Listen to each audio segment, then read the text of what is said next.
All right, Alexander, let's talk about the global economic situation, and let's talk about the terrible situation in the United States with inflation and shortages. It is not getting better, even though the line that they've come up with, the Biden White House, is the gaslighting of things. We have inflation because Biden is doing such a good job. We'll get to that. We'll get to that. And we also have to talk about the energy difficulties, the energy crisis that is also not getting better all around the world, but mostly in Europe. And specifically, it looks like there's going to be some countries that are going to get hit really hard as winter approaches very fast. And one of those countries looks like it's going to be Ukraine. But let's start with the U.S., Alexander, and the terrible situation now with inflation. As I said, it is not going to get better. But the Biden White House, instead of trying to fix the problem, it seems like they've come up with the talking point that because Biden has done such a good job with the economy, because there's so much money in the middle class in the United States, they're so awash with money, there's such low unemployment, there's such demand to buy so many things that, the companies just simply can't keep up because Biden has done such a good job of bringing the U.S. back that companies cannot keep up. They can't supply what needs to be supplied, and hence the prices are going up and the ports are getting backlogged and all this stuff. That's the talking points that we heard from Pete Buttigieg, the mayor of South Bend, Indiana, who somehow became transportation secretary because South Bend, Indiana, Alexander, is a hub of transportation. And then that was the talking point that we heard from Jen Psaki the other day as well. Literally, they have the same script. That is what they're going with. What is the reality of the situation? Yeah. I mean, Pete Buttigieg is, of course, a genius in organisation and logistics. He understands these things perfectly. He's exactly the person you want to run your transportation system in the middle of a crisis. I mean, that's obvious. But anyway, putting irony a little bit to one side. I mean, the reason the United States is facing all these problems is not because things are going so well. It is because the United States, on the contrary, the administration began the year by incredibly inflating the money supply in the United States. It's been paying people, and it's been giving them, in effect, helicopter money. In other words, giving direct handouts to people at a time when there was no need to. The economy was growing. I mean, we've discussed this several times in our programs. And what that has done is it's done two things. Firstly, it's disincentivized people from joining the labour market, because if they're going to be paid less working than they get through this helicopter money, there's no particular need for them to work. And secondly, if prices are rising, which they are, then of course that also disincentivizes people in a way from working, because their wages, their real wages, are falling. So we are not actually in a situation where everybody in the United States is working. On the contrary, the labour participation rate in the United States, which is a much more accurate and proper guide to the real state of the labour market than the headline unemployment figure, which has been so completely manipulated for so long that it's an almost meaningless one, in my opinion. What that shows is that, on the contrary, the labour participation rate is falling, so that the number of people in work is actually, far from being very high, it is really very low.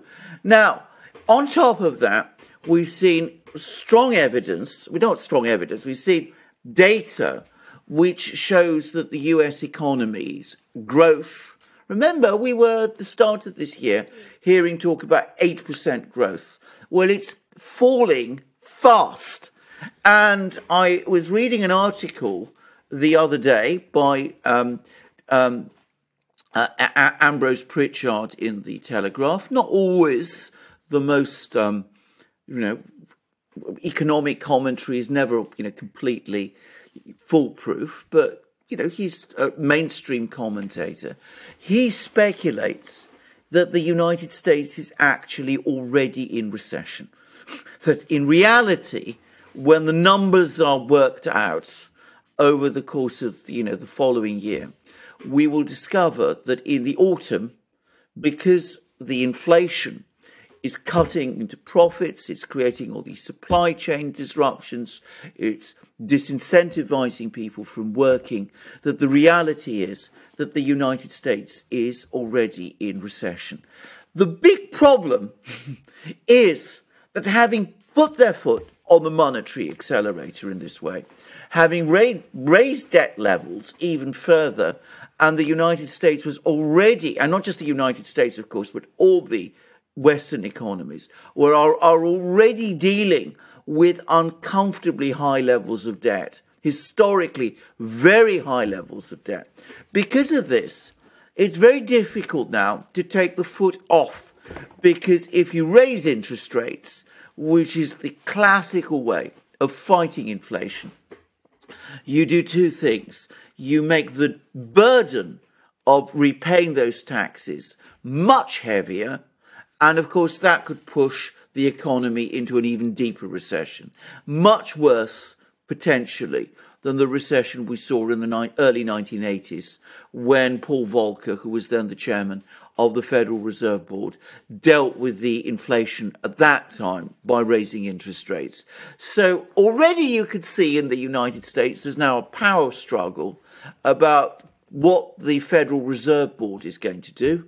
There are some people in the Federal Reserve Board who are becoming worried about the situation, obviously, and want to actually start raising interest rates, which is the conventional approach to how the economy should be run. But you see all sorts of people on the left, and that includes economists, people like Paul Krugman, Dean Baker, people of that kind. They want interest rates to remain close to zero because they're terrified of precipitating the recession, which may already, in fact, have started. Yeah, what's going to happen when they finally come to a deal for this 3.5 trillion, or whatever that number is going to be, 3.5, 2.5, this 2.5 trillion, this infrastructure deal? That's not going to make things better, is it? No, of course it's not going to make things better. It's going to make things worse because it doesn't address the problem. First of all, let's be very clear about this. I mean, an infrastructure program, even if it was properly costed, even if it was rational and logical, is something that takes time to make a difference. You've got to deal with an inflation crisis that you have now. That's the immediate problem, not, sorting out roads and bridges and all of those things. I'm not saying that's not important, but it doesn't have anything to do with roads and bridges. Exactly. Anyway. Well, I know, absolutely true. But I mean, all of that. But I mean, but even if that was a real infrastructure program, it doesn't address the immediate problem. But firstly, as you rightly said, this isn't a real infrastructure program. What this is a green light, in effect, to spend even more. So what you're doing is you've pressed your foot down on the monetary accelerator, created all this inflation. And what you want to do is to press it down even more, press it harder still. And as a result, what you're going to get is more supply problems, more inflation, more empty shelves, lower wages, because that's what you're doing. You're doubling down on the policy that's actually caused the problem. I think there's another problem, by the way, which is obviously there's the political imperatives of the Democratic Party. The fact that, the Democrats have the progressive wing of the Democratic Party has a massive list of things it wants to spend money on. It's very powerful now within the Democratic Party. Biden or the administration is afraid of it, so they appease it by doing all of these things. There's also the political imperative of trying to stave off the recession because the fear that this will lead to a massive swing behind the Republicans. But also, and this is not to be underestimated, the kind of economists that the Democrats have been consulting over the last few years, people like Paul Krugman, Dean Baker, and all of those, have constructed an economic theory which sees everything in terms of demand and discounts any dangers from prime pumping, from in fact generating money and putting it into the economy.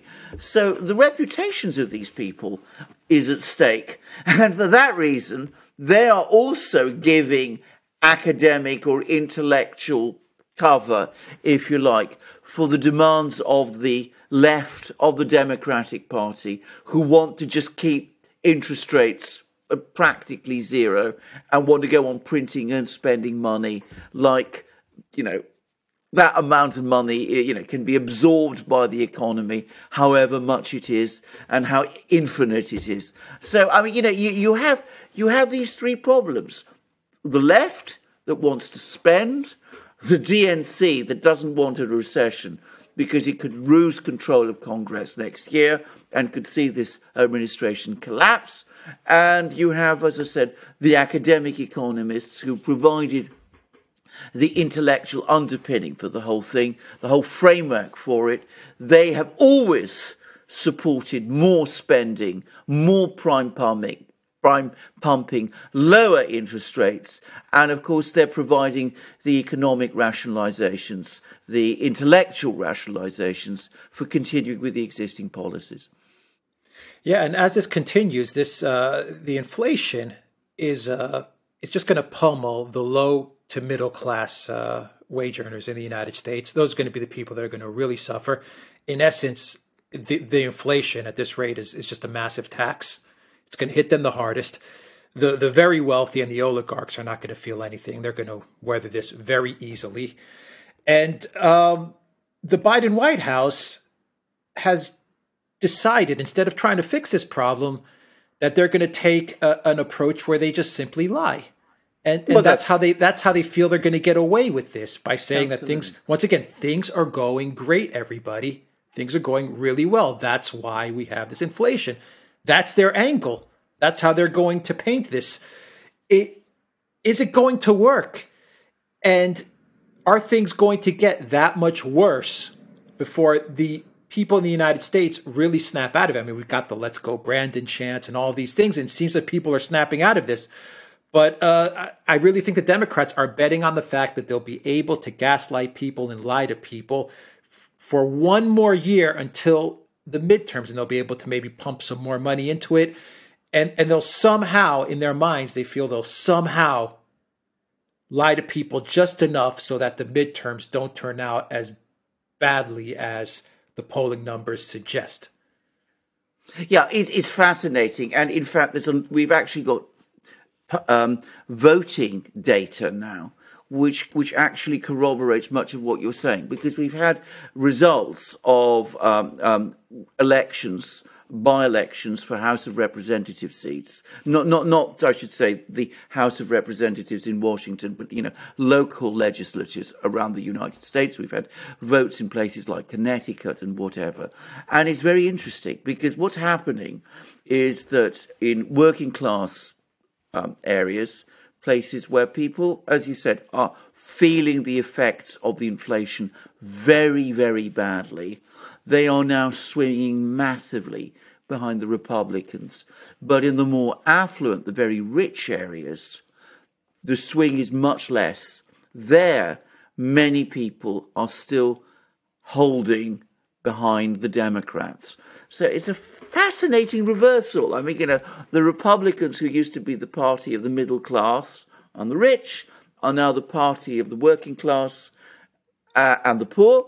And the Democrats increasingly are becoming the party of the super rich and of the affluent just below them. And of course, you're absolutely right. The big question is, will this crisis reach up to the affluent middle class and affect them in time for the midterms? And how will that affluent middle class react when that happens, because you summed up Democratic positions absolutely. Firstly, they construct their own reality. One in which everything is going well, everything is proceeding according to plan. If there's disruptions, well, that's transitory. If prices are rising, that's all transitory. It's actually proof that the plan is working. So the worst things are, that proves that things are actually getting better. And, there are some people who will be fooled, who will want to believe that kind of fantasy. Now, will enough of them, if, middle-class people, will enough of them continue to believe that to enable the Democrats to hold up their positions in the midterms? Or will, as I said, there be a massive swing against the Democrats? Because even the affluent middle class, which supported them and has increasingly become their core electoral constituency, even they finally have enough and say, we just can't cope with this anymore. But, that seems to me is the big political question. I'm going to say that I think that there will be, for the moment, a lot of Democrats will stick, middle-class Democrats will stick with the party because they're still alarmed by the bogeyman, the bad orange man and all of that. And we'll see a lot of those people stick by the party. But personally, I would be surprised if some middle-class Americans don't become disenchanted and either switch to the Republicans or stop voting.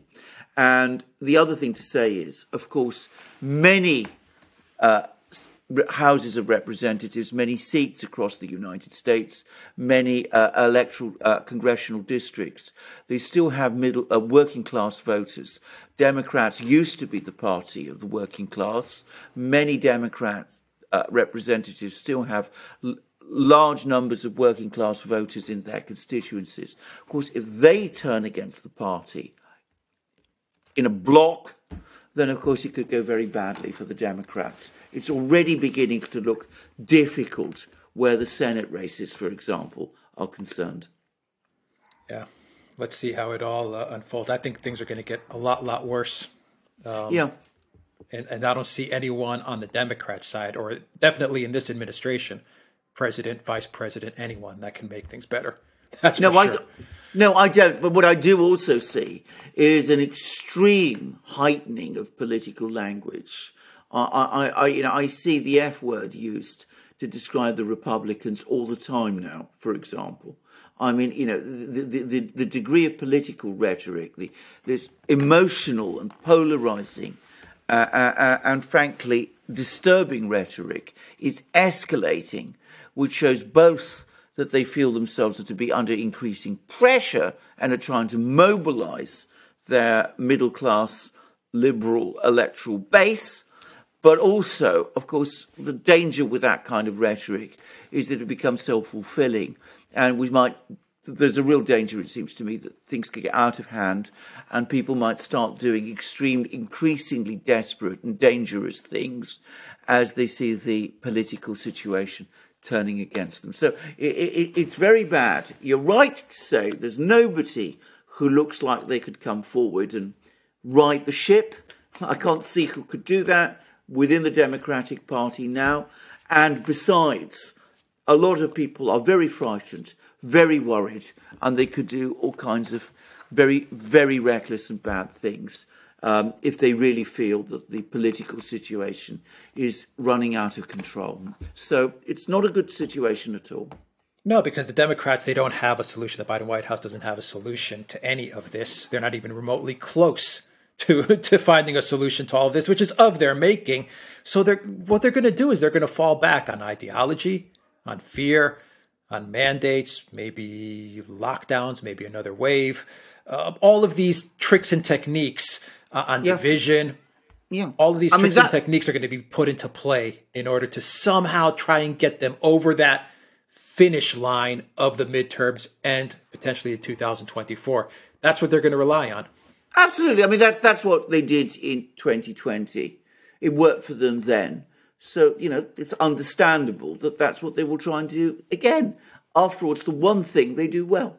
I mean, they don't do much else well. They don't run foreign policy well. They don't control the border well. they don't run the economy well, but they do understand how to control elections, how to run elections, and create all those kind of things. So that's the very things that you said. So that's probably what they're going to fall back on. Yeah. All right. So let's leave the U.S.